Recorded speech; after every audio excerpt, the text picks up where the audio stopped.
एक समय की बात है, एक राज्य हुआ करता था ढोलपुर। यहाँ के राजा विक्रम सिंह बहुत दयालु किस्म के थे और अपनी प्रजा का बहुत ध्यान रखते थे। राजा विक्रम सिंह बहुत बड़े वीर योद्धा भी थे, इसलिए उन्होंने काफ़ी कम समय में ही कई राज्य जीत लिए थे। एक दिन उनके बचपन के लंगोटिया दोस्त हीरालाल उनसे मिलने आए। राजा विक्रम सिंह भले ही बड़े और समझदार राजा थे, लेकिन अपने लंगोटिया दोस्त के सामने बातों ही बातों में शुरू कर दिए अपनी तारीफों के पुल बांधना।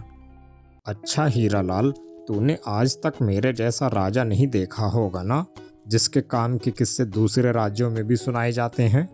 मेरे द्वारा किया गया काम मेरी प्रजा के सामने इतना अच्छा है कि मेरे राज्य में एक भी इंसान मेरे काम से दुखी नहीं है। इस बात की तो मैं शर्त लगा सकता हूँ। तुमको यकीन ना हो तो सेनापति से पूछ लो मेरे काम के बारे में। सही कह रहे हैं राजा साहब, बिल्कुल सही कह रहे हैं। हीरालाल यही तो सुनना चाहता था। उसको मिल गया मौका बहस करने का और शर्त लगाने का, जिस तरह से वो बचपन में राजा से शर्त लगाया करता था। अब ऐसी बात नहीं है कि एक भी इंसान नहीं मिलेगा आपकी बुराई करने वाला, और सेनापति से हम क्या पूछें। इतना ही वो है तो लगा लो शर्त और चलो बाहर लोगों से पूछने। दूध का दूध और पानी का पानी हो जाएगा। अरे हीरालाल, तू बिल्कुल भी नहीं बदला है अभी तक। चल, तेरी ये शर्त मैं पूरी कर देता हूँ।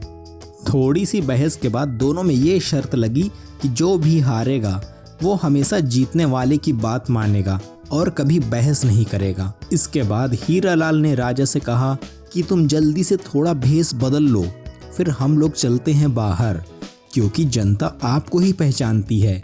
हम लोग तो साधारण कपड़ों में रहेंगे।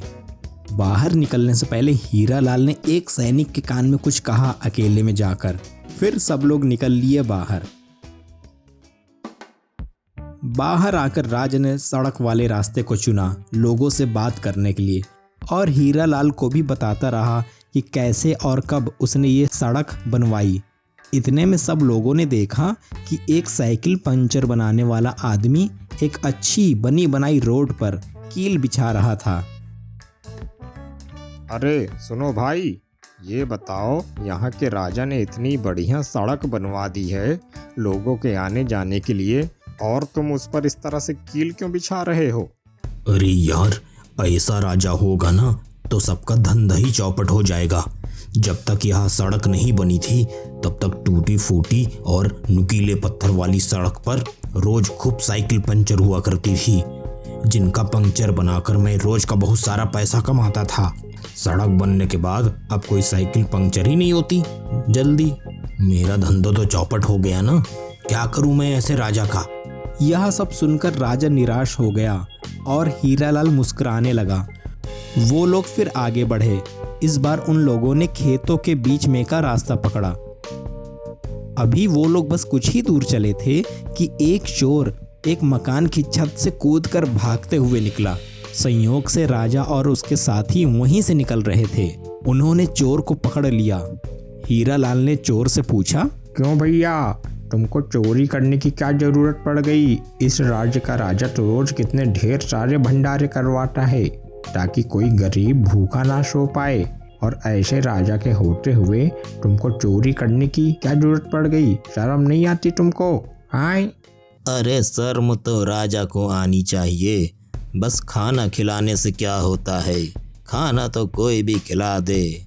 राजा ऐसा होना चाहिए जो फ्री में दारू बंटवाए। दारू मैं ये चोरी पीने के लिए ही तो करता हूँ, बाकी मैं और मेरा परिवार तो सुबह शाम राजा के भंडारे से ही खाना खाते हैं। ये सब सुनकर राजा फिर निराश हो गया और हीरालाल फिर मुस्कुराने लगा। वो लोग फिर आगे बढ़े।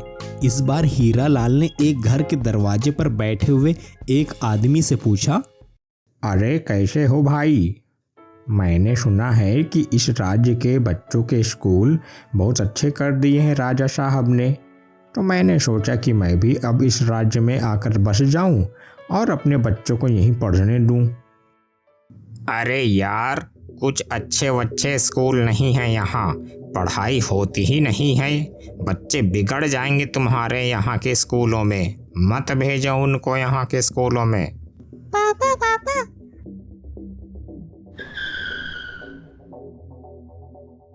पापा आज मैं फिर से जुए में जीत गया पैसे। ये लीजिए अपने हिस्से के पैसे, लेकिन कल से मुझे जुआ खेलने मत भेजना पापा। मुझे स्कूल जाना है पापा। मेरे दोस्त मुझसे रोज रास्ते में मिलते हैं, वो लोग आगे बढ़ रहे हैं और आप मुझे जुआ खेलने भेज रहे हो। कल से मैं स्कूल और आप अपनी वही पुरानी वाली मजदूरी पकड़ लो। राजा ने उस आदमी को एक जोर की लात मारी और आगे बढ़ चला। चलते चलते राज्य की सबसे आबादी वाली जगह आ गई, जहां पर कुछ लोग खड़े होकर चाय पी रहे थे। हीरालाल भी वहां पर पहुंच गया और बहाने बहाने से राजा से बातचीत करते हुए बगल वाले आदमियों को अपनी बात सुनाने लगा। यार एक बात तो माननी पड़ेगी, अपना राजा है बड़ा बहादुर। कितनी आराम से उसने पिछली बार वाला युद्ध जीता था। ये सुनकर बगल वाला एक आदमी बोला, अमा यार, अपना राजा इसलिए जीता क्योंकि उसका दुश्मन राजा बहुत कमजोर था। ये तो वही बात हो गई कि इंडिया ने बांग्लादेश को हरा दिया। अरे ऑस्ट्रेलिया को हराओ फाइनल में तब माने। वही हाल अपने राजा का भी है, बस कमजोरों को हराता है वो। इतने में राजा का एक सैनिक वहां आता है, जिसके कान में हीरालाल ने शुरू में कुछ कहा था महल से निकलने से पहले। अरे सुनो सभी लोग, एक जरूरी सूचना है, सब लोग जरा यहाँ पे आ जाओ। बगल के राज्य से अभी अभी सूचना आई है कि वहाँ का राजा आज अभी हमला करने वाला है हम लोग के राज्य में, और अपने यहाँ के राजा ने हार मान ली है पहले से, क्योंकि उनको लगता है कि कोई दूसरा राजा ही इस राज्य को अच्छे से चला सकता है। ये सब सुनते ही वहां खड़े सभी लोग उस सैनिक से विनती करने लगे, अरे साहब राजा से बोलिए कि वो ऐसे हार ना माने। उनके जैसा योद्धा और अच्छा इंसान इस राज्य को कभी नहीं मिल सकता। आप रोकिए उनको। पड़ोसी वाला राजा तो बहुत बेरहम और क्रूर है। हाँ रोकिए सेनापति जी, अपने राजा को जाकर जल्दी और दीजिए मुंह तोड़ जवाब उस पड़ोसी राजा को। ये सब सुनकर हीरालाल मुस्कुराते हुए राजा को देखने लगा। राजा जी भी अब सब समझ गए थे कि हीरालाल ने ही सेनापति को जनता के सामने इस तरह से बोलने के लिए कहा होगा कि आक्रमण होने वाला है पड़ोसी राज्य से। राजा को अब बिल्कुल समझ में आ गया था कि दुनिया कितनी मतलबी है।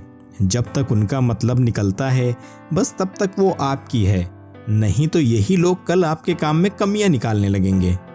उसके बाद राजा ने भी नकली दाढ़ी निकालकर जनता को बताया कि वो ही राजा है।